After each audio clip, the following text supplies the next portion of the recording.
بالله من الشيطان الرجيم بسم الله الرحمن الرحيم يا أيها الناس اتقوا ربكم الذي خلقكم من نفس واحدة وخلق منها زوجها وبث منهما رجالا كثيرا ونساء واتقوا الله الذي تساءلون به والأرحام إن الله كان عليكم رقيبا صدق الله العظيم قال رسول صلی اللہ تعالی علیہ وسلم یا معشر الشباب من استطاع منکم الباءة فلیتزوج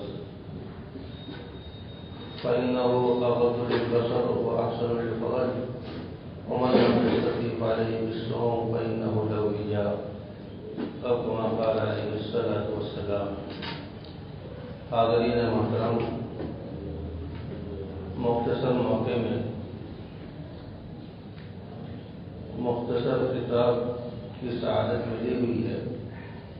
دعا کریں کہ اللہ تبارک و تعالی شریعت و سنت کی روشنی میں نکاح اور اس سے متعلق احکام پر بیان کی توفیق نصیب فرمائے اور ہم سب کو سمجھ کر عمل کی توفیق نصیب فرمائے. نماز کے بعد ایک نکاح کا مصنون عمل ہے. اس نسبت سے چند باتیں موٹی موٹی، کوئی نئی باتیں نہیں ہوگی. ہماری شریعت 1400 سال پرانی ہے، ساری باتیں اسی کے اندر سے دی جاتی ہیں. کوئی نیا مسئلہ آپ کو نہیں بتایا جائے گا. نکاح کے سلسلے میں یہ آپ سمجھیں کہ اسلام نے تجرد کی زندگی کو، یعنی بے نکاحی زندگی کو اسلام نے پسند نہیں کیا ہے. رہبانیت، رشی منی ہو کر کے رہنا، بیوی بچوں کے سے ہٹ کر کے ذکر و اذکار میں گوشہ نشین ہو جانا، پہاڑ و پروت کے گوفے میں چھپ کر کے اپنے آپ کو فنا کرنا، مٹانا، یہ اسلام کا کنسپٹ نہیں ہے. اللہ کے نبی صلی اللہ علیہ وسلم کی خدمت میں یہ پروان رسول صاحب اکرام نے یہ سوال کیا.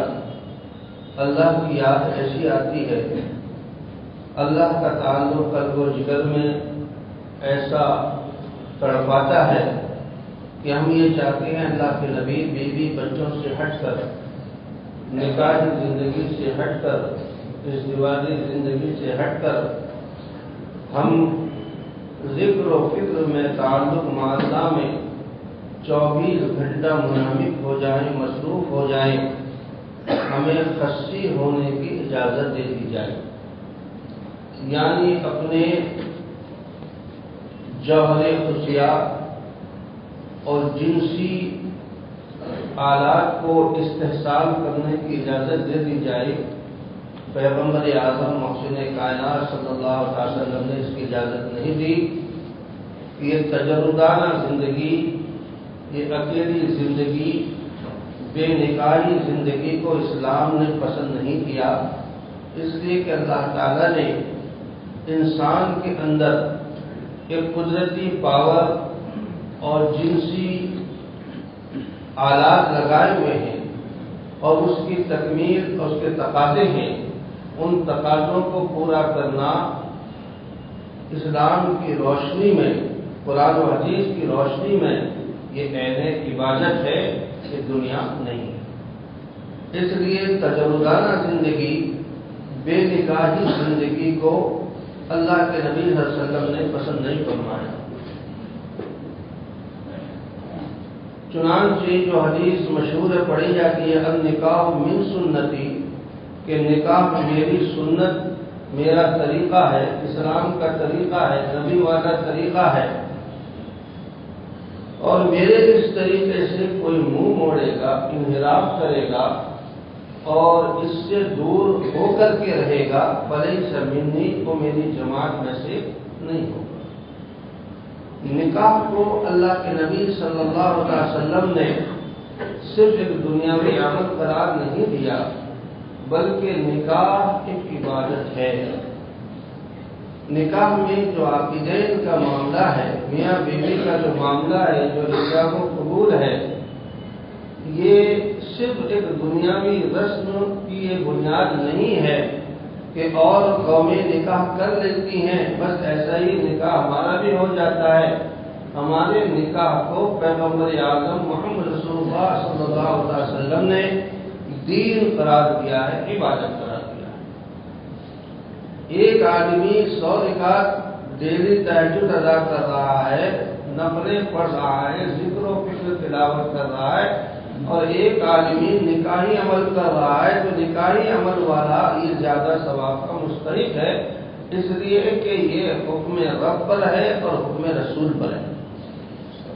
بہرحال نکاح کے سلسلے میں اسلام نے اس کو بڑی اہمیت یوں بھی دی ہے کہ اصلاح معاشرہ کے عنوان سے کہ پورے سماج میں ایک خیر غالب رہے، فساد نہ رہے، امن اور شانتی، صلح و صفائی رہے، آپسی محبت اور آپسی الفت مزاج کی ہم آہنگی رہے، ایک دوستانہ ماحول قائم رہے، شر غائب ہو، مغلوب ہو اور خیر غالب ہو۔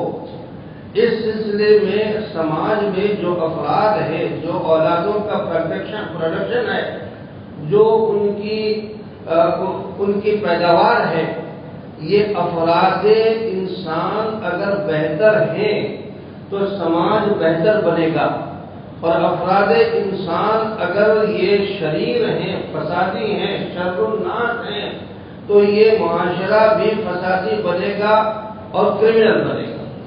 اس لیے پیغمبر اعظم صلی اللہ علیہ وسلم نے اس نقطے پر توجہ دی ہے اور اس بنیاد کی طرف ہم انسانوں کے ذہن کو مبذول کرایا ہے کہ نکاح کیسی لڑکی سے ہو، اور لڑکی والوں کو یہ کہا گیا کیسے لڑکوں سے۔ تو 4 آپشن لڑکی کے انتخاب سلیکشن کے سلسلے میں دیا گیا۔ ایک، یا تو لڑکی اولی مالہا، مال کو بنیاد بنا کر لڑکا نکاح کرتا ہے کہ بڑی مالدار ہے اور اس کے توسط سے وراثت میں مجھے مال مل جائے گا۔ اولی حسبیہ، بہت اونچے حسب و نسب والی ہے، عالی خاندان والی ہے، یا تو یہ بنیاد بنتی ہے کہ میرا بھی جو میں ایک غریب ہوں، اعلیٰ خاندان سے میرا تعلق ہونے کی بنیاد پر میرا بھی وزن اور بھرم اور قیمت بڑھ جائے گی۔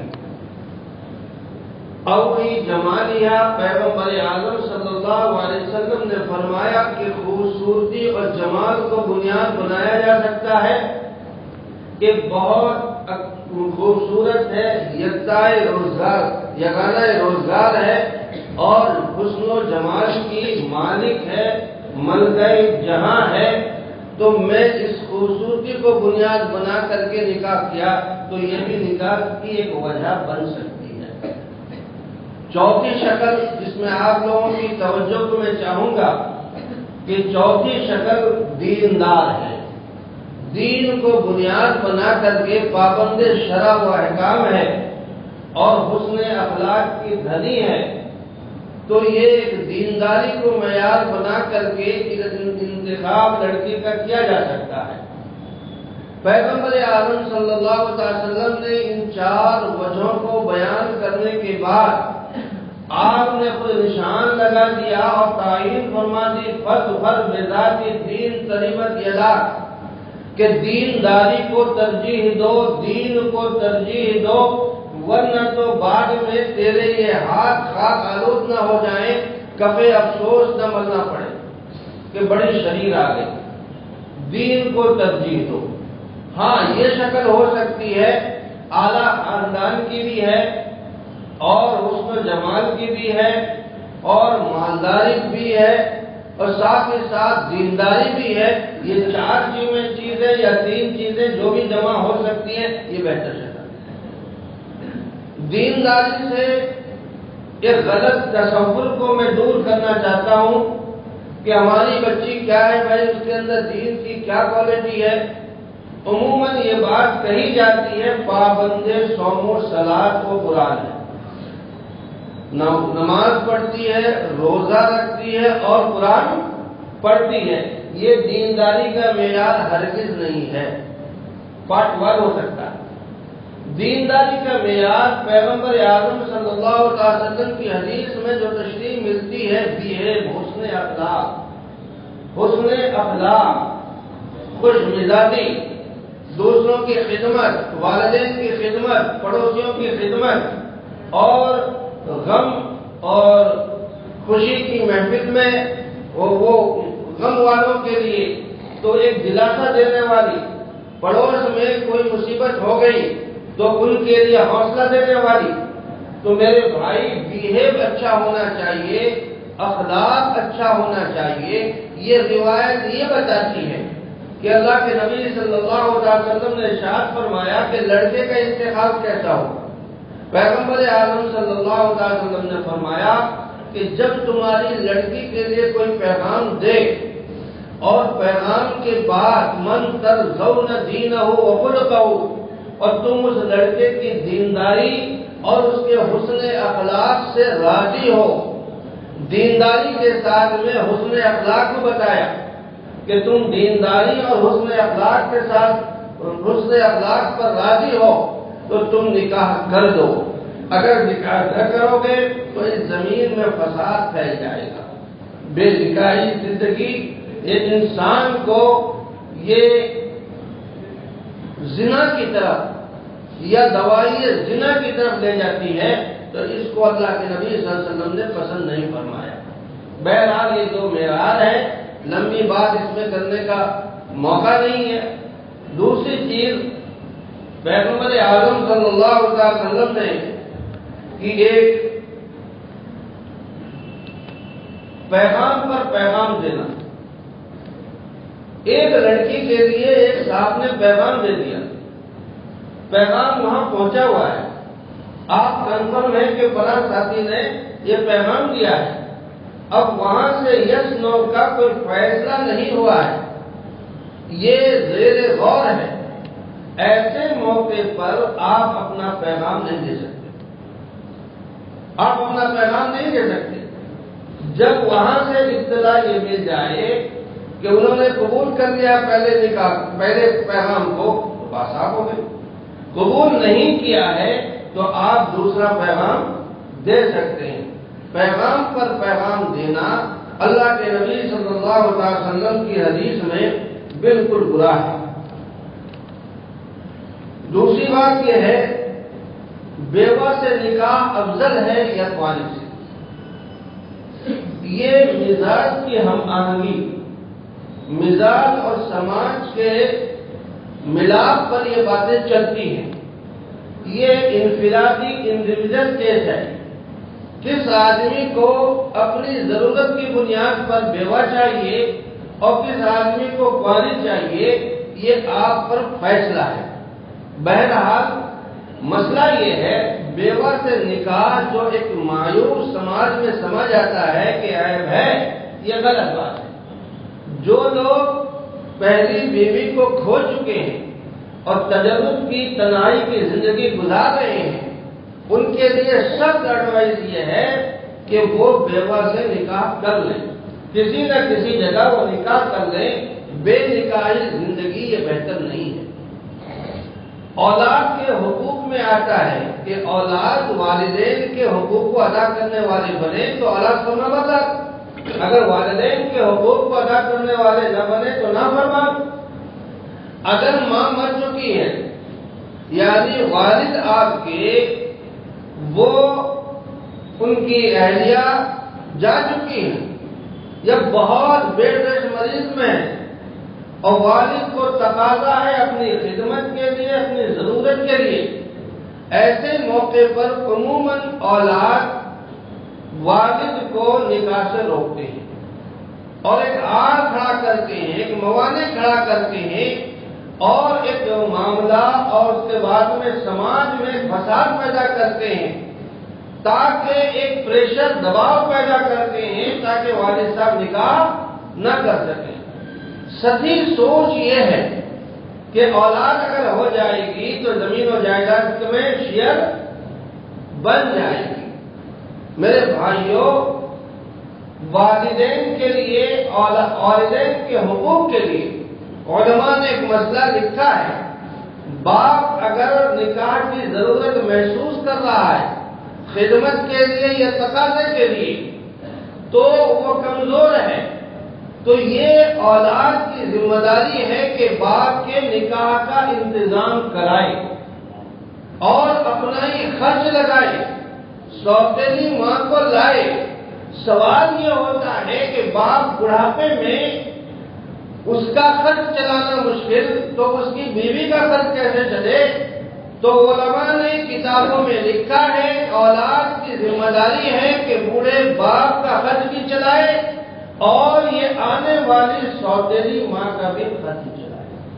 اس سے نکاح کی بڑی اہمیت معلوم ہوتی ہے کہ بھائی یہ تجرب کی زندگی، بے نکاحی زندگی بہتر نہیں ہے۔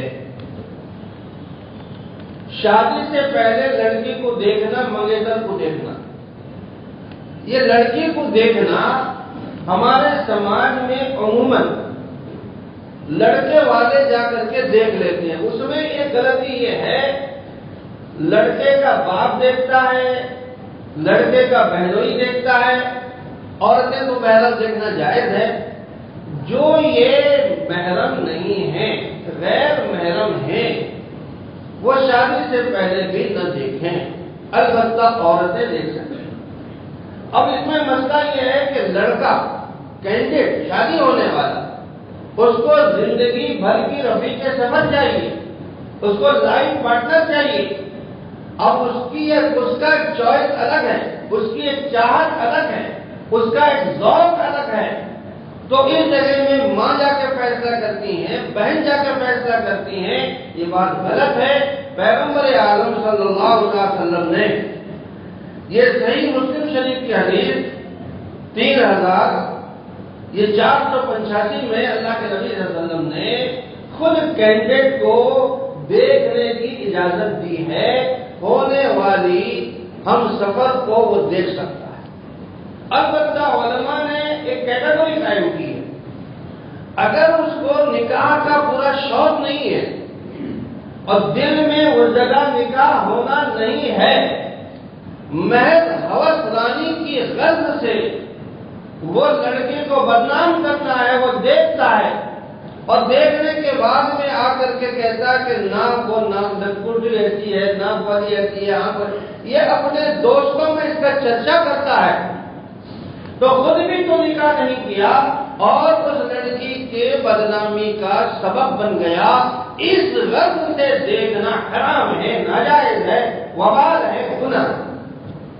اور اگر حسن نیت سے دیکھ رہا ہے کہ واقعتاً مجھے اگر بچی پسند آ گئی تو میں اس کو اپنے عقد نکاح میں لے آؤں گا، تو اس نیت سے دیکھنا جائز ہے۔ اور میں سمجھتا ہوں آج کے دور میں ڈائریکٹ کینڈیڈیٹ کو دکھا دینا ہی بہتر ہے۔ ایک مسئلہ یہ چل رہا ہمارے سماج میں کہ دلہن سے اجازت کون لے گا۔ یہ ہمارے اڑیسہ میں ایک غلط رواج پہلے کے آخنجیوں نے یا پہلے کے قاضیوں نے ایک رواج ڈال دیا ہے۔ آج اسی پر یہ امت 100% عمل کر رہی ہے، لیکن وہ طریقہ اسلام کے احکام اور قانون سے میچ نہیں کھاتا ہے، ایک گناہ والا طریقہ ہے، اس میں بھی کچھ اصلاح آنی چاہیے، سدھار آنا چاہیے۔ باپ جو ہوتا ہے سرپرست ہوتا ہے، گارجن ہوتا ہے، ولی ہوتا ہے۔ باپ کا اختیار اولادوں پر بہت زیادہ ہے اور اولادوں کے مرنے کے بعد زمین میں یہ شیئر ہولڈر بنتا ہے اور اولادوں کی زمین میں بھی بنتا ہے، اولاد اس کے مرنے کے بعد باپ کی زمین میں بنتی ہے۔ تو باپ کی موجودگی میں دادا کی کوئی حیثیت اختیارانہ نہیں بنتی ہے، چچا کی حیثیت نہیں بنتی ہے، ماموں کی حیثیت نہیں بنتی ہے۔ اس لیے نکاح کے وقت میں اگر باپ موجود ہے اور تندرست ہے، ہوش و حواس میں ہے، تو باپ ہی وکیل بننا چاہیے۔ کون چلنا چاہیے بھائی؟ جی، عام طور پر ماموں وغیرہ کو کر دیتے ہیں، یہ طریقہ غلط ہے۔ اگر باپ معذور ہے یا باپ نہیں ہے تو باپ سے یہ لیگل ایڈ چلے گا دادا کے پاس۔ اگر دادا موجود نہیں ہے تو پھر چچا ہونا چاہیے، اور چچا موجود نہیں ہے تو دوسرا کوئی محرم ہو جائے۔ لیکن باپ کے رہتے ہوئے دوسرے کو وکیل بنانا یہ اسلام کے تصور کے خلاف ہے، اس لیے اس پر کریکشن ہونا چاہیے کہ باپ کی موجودگی میں وکیل کون ہوگا؟ باپ ہوگا۔ باپ ایڈوکیٹ وکیل بن کر کے لڑکی سے اجازت لے گا۔ اجازت لینے کے لیے بہت لمبی چوڑی بات نہیں ہے کہ قاضی صاحب جائیں گے۔ قاضی صاحب غیر محرم ہے، قاضی صاحب غیر محرم ہے۔ لڑکے کی طرف سے وکیل محرم ہونا چاہیے، لڑکی کی طرف سے وکیل محرم ہونا چاہیے، اور لڑکے کی طرف سے جو وکیل ہوتا ہے وہ محفل میں اس کو سلیکٹ کر لیا جائے، وہاں جانے کی ضرورت نہیں۔ باپ محرم وہاں پہنچے گا لڑکی کے پاس اور دو محرم کو لے لے گا ماموں اور چچا کو کہ ماں تیرا فلاں جگہ نکاح ہو رہا ہے، فلاں لڑکا ہے اور اتنے ہزار مہر نقد یا باقی میں ہے، تو تم مجھے اجازت دے دو میں تمہارا نکاح کرا دوں۔ لڑکی خاموش ہو گئی۔ یہ خاموشی کو اس موقع پر علماء نے اجازت تصور کیا ہے۔ لڑکی اگر خوب رونے لگی، چلانے لگی، رونے لگی، اس کا مطلب یہ ہے کہ اس لڑکے سے راضی نہیں ہے، یہ نکاح نہیں ہوگا۔ یا لڑکی ذرا یوں سر ہلا دی یا خاموش رہ گئی، اگر وہ کنواری ہے، اگر وہ بیوہ ہے تو زبان سے اقرار ضروری ہے کہ ہاں میں کروں، تو ایسے موقع پر اس سے بلوانا، الفاظ کو نکلوانا یہ ضروری نہیں ہے۔ تو باپ ہے محرم اور دو محرم چلے جائیں، اجازت لے لیں، قاضی کے جانے کی ضرورت نہیں۔ یہاں محفل میں آنے کے بعد میں اب دنیاوی قانون کے مطابق، عدالتی قانون کے مطابق آپ کو ایک گواہ اور وکیل باپ کی طرف سے ہو جائے اور یہاں محفل سے ایک وکیل ہو جائے، یہ نکاح کے عمل کو سنے گا، ایک گواہ ہو جائے، نکاح کے عمل کو سنے گا۔ عام طور پر دلہن آرائش و زیبائی کے ساتھ میں اکیلی نہیں بیٹھتی ہے، اس کی سہیلیاں اور بھی 8 10 20 50 بہت آرائش اور زیبائش کے ساتھ جو خبریں ملتی ہیں بہت ہی اوپن حالت میں اور زیورات گنگناتے چھنچناتے ہوئے پہن کر کے وہ وہاں اس کے جلو میں بیٹھی رہتی ہیں۔ تو ایک عورت سے بے پردگی نہیں، قاضی صاحب جائیں گے اور دوسرے غیر محرم جائیں گے تو اتنی پوری عورتوں پر نگاہ پڑے گی، یہ نگاہ حرام ہے، یہ نگاہ گناہ ہے، یہ نگاہ ناجائز ہے۔ اس رسم بد کو ہمارے قاضی صاحب یہ باور کرتے ہیں کہ آپ لوگ کچھ گڑبڑ کر دیں کہ نکاح غلط ہو جائے گا، اور سامنے والا بھی سمجھتا ہے کہ ارے میری زبان سے کچھ نکل جائے تو گڑبڑ ہو جائے گا، تو اس لیے وہ مجھے وہاں جانا چاہیے۔ یہ بات بالکل غلط ہے۔ 55 آپ کا ہو گیا۔ ایک خاص ایک بات، internet, website, mobile phone, fax, email, telephone conference, telegram وغیرہ سے نکاح ہو سکتا ہے یا نہیں، تو آئندہ انشاءاللہ یار زندہ صحبت باقی ہمارے بسم اللہ الرحمن الرحیم ربنا ظلمنا انفسنا وان لم تغفر لنا وترحمنا لنكونن من الخاسرين ربنا لا تزغ قلوبنا بعد إذ هديتنا وهب لنا من لدنك رحمة إنك أنت الوهاب یا حی یا قیوم برحمتک نستغیث۔ بارے الہ ہم تمام کے گناہوں کو معاف فرما دے، ہماری عبادتوں ریاضتوں کو، ہمارے تمام نیکیوں کو قبول فرما دے، جو باتیں ہم نے سنی ہیں اس پر عمل کی توفیق نصیب فرما دے، ہونے والا نماز کے بعد عقد نکاح کو بھی بابرکت بنا دے۔ اے اللہ جو مانگے ہیں عطا فرما، جو مانگنے سے رہ گئی ہیں وہ بھی عطا فرما، ہمارے مرحومین کی مغفرت فرما، راحت نظام کے قبر کو وسیع اور چوڑی بنا۔ صلی اللہ علیہ وسلم۔